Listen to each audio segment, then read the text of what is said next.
if x is greater than y, the log of x is greater than the log of y. These are all positive numbers. So I don't have to worry about not having logs exist in this way. I take the log of both sides here. I have the log of m minus n log 2 is less than log epsilon. So minus n log 2 is less than log epsilon minus log m. Multiply by minus 1. What's that do to the sense of the equality?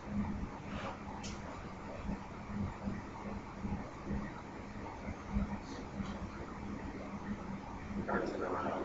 Divide by log 2, which we know is positive, right? You didn't have to worry if it was log 1/2, because that would be negative and switch it back again.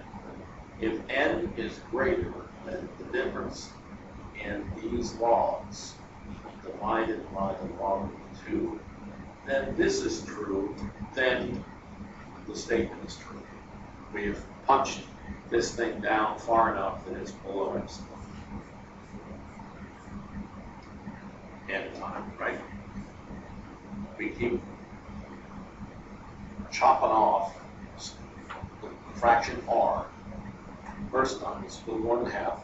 So I'm going to do 1/2 and 1. I can take away that much of it. Keep doing that n times, and this is the formula for n to get it below epsilon given n.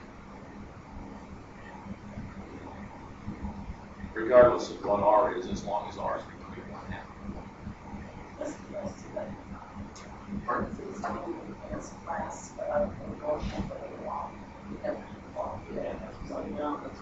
Paradise. Zeno. The arrow never gets to its target deeper because it has to travel that way, then a quarter would be 1/2. But, of course, it does so in decreasingly less time, right? So it still gets there in a finite amount of time. The problem was they recognized the infinite number of steps required to get there. It implied an infinite number of time intervals to be added together. And they didn't understand clearly that could still sum up to a finite amount of time. So the arrow does get to the target. But they thought mathematically, but More philosophically, really. I don't think an ancient Greek standing there with a bow and arrow was saying, "Nah, it's not getting. You can't hit me. It's got to go halfway." You know, I don't think anybody would do that. But philosophically, I think it was. We know about Zeno's paradoxes, not directly from Zeno, but from Aristotle, who tried to debunk them. Aristotle was kind of a big know-it-all. And I think he claimed that men had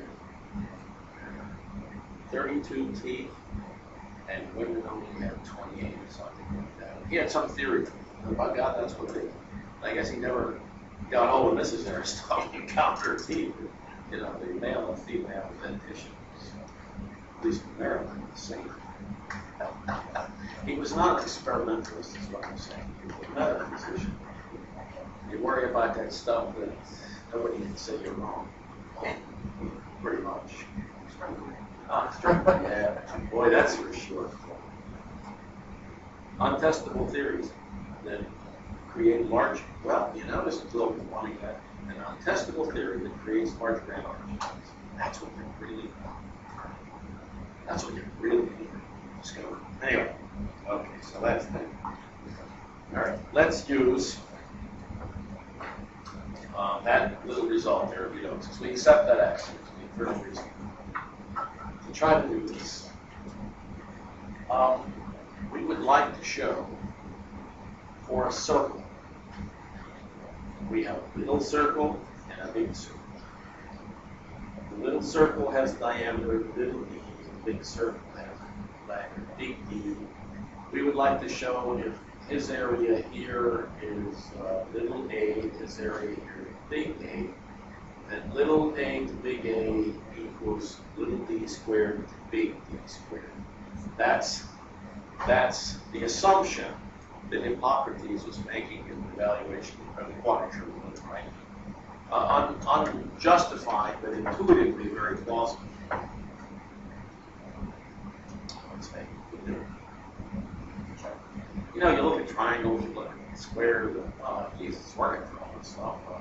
Probably works for circles too. I mean, that's the train of logic. But let's, you know, you can actually prove it from one tiny little theory we have going for this. One of them actually. And the other side. Okay. So here's the deal. Let's, for the moment, blow things up here. Just look at semicircles. So it's easier to draw. Okay, there we go. And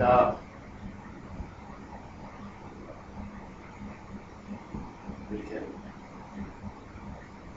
do that.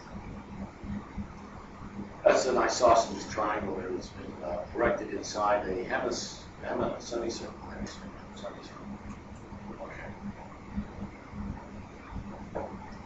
So let's see.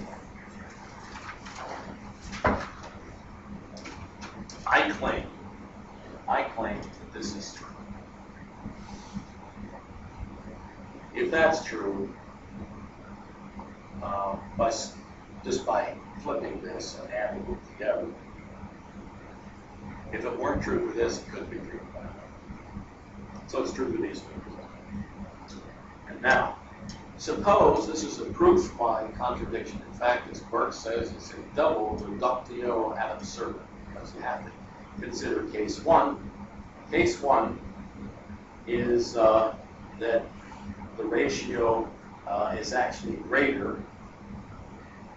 Case two is the ratio is less,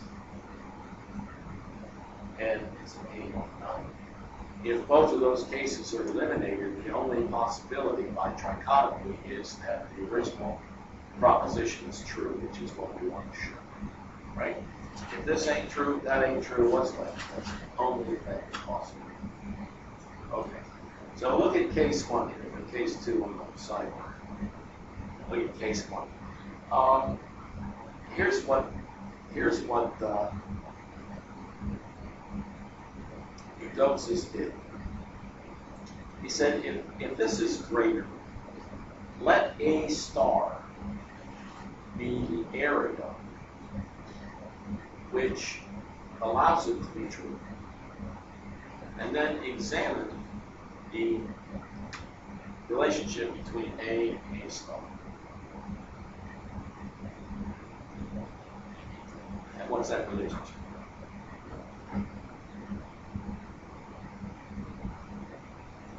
Well, if A over, right, if that's greater than this and that's equal to it, this would have to be greater than that, right?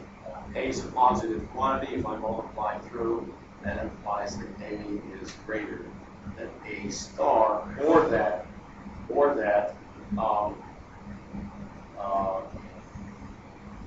A minus A star is greater than 0, right? Okay. Yeah, good enough.